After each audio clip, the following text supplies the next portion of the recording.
1962।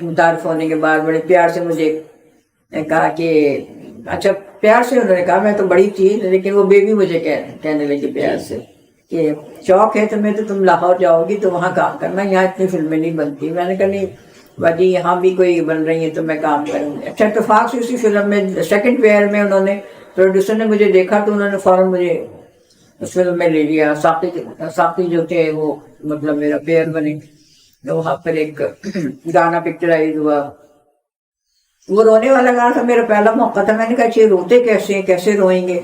تو انہوں نے کہا جی آنکھوں میں گلیسرین ڈالیں, جب آنکھوں میں جلن ہوگی تو خود بخود آنسو آ جائیں.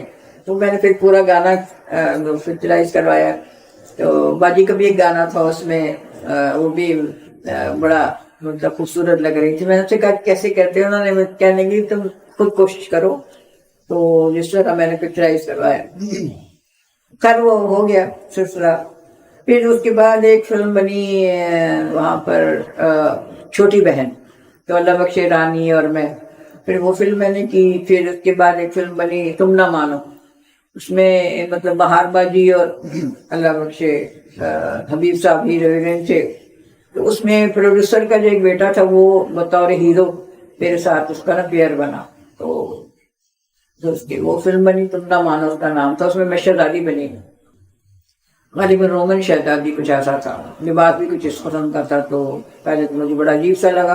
میں نے کہا بھائی وہ کردار کی ڈیمانڈ ہے تو آپ کو ایسے لباس پہننا پڑے گا. خیر اب یہاں پر لاہور میں شباب کیرانوی صاحب بڑے مشہور پروڈیوسر تھے اس دور کے, تو وہ ان کو اپنی 2 فلموں کے لیے نئی ہیروئن کی ضرورت تھی. انہوں نے پھر رابطہ کیا اور ان کی ایک فلم تھی جمیلہ, ٹائٹل میرا ہی تھا. جمیلہ کا ٹائٹل جو تھا وہ مطلب اس میں انہوں نے مجھے وہ فلم میں مجھے بطور ہیروئن لیا اور حبیب صاحب ہیرو تھے اس میں.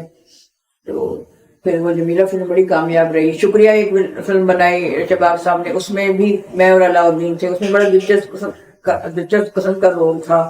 تو جمیلہ کا ٹائٹل میرے ہی تھے, اس میں میں اور حبیب صاحب اللہ بخش ہیروئن تھے. شکریہ میں اور علاؤدین تھے. دونوں فلمیں بہت کامیاب رہیں. اگر یہ معاہدہ تھا ان سے 2 فلموں کا شباب صاحب سے, تو کسی اور فلم میں میں کام نہیں کر سکتی. تو بہت پروڈیوسر سیٹ پہ آتے تھے, کہتے کہ بھئی کس وقت آپ کا معاہدہ ختم ہوتا, ہم مطلب بے چینی تھی انہیں. یہ وہ کیونکہ شباب صاحب ہمیشہ یہ کرتے تھے کہ باؤنڈ کرتے تھے وہ آرٹسٹ کو.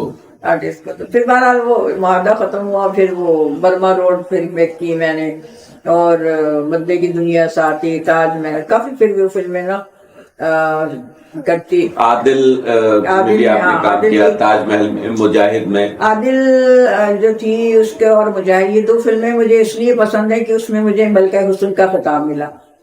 صحافیوں نے اور پروڈیوسروں نے مجھے ملکہ حسن کا خطاب دیا مجھے, تو اس لحاظ سے مجھے میری یادگار فلم دونوں. اور عادل محمد صاحب کی اپنی فلم تھی, وہ کئی کامیاب, وہ بھی بڑی کامیاب رہی. مجاہد بھی بہت اچھی رہی.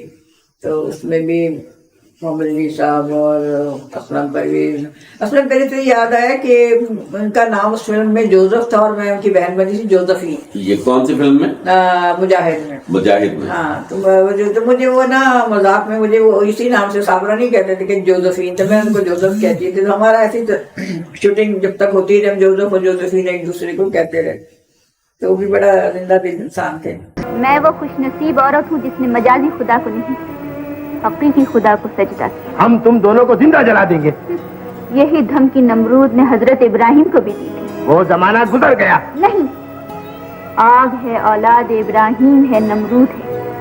کیا کسی کو پھر کسی کا امتحان مقصود ہے؟ ہمت سے کام لو بیٹے, مجھے بچا لیجیے. ماں سے نہ ڈرو بیٹے, کہ اسلام ماں سے ڈرنا نہیں سکھاتا.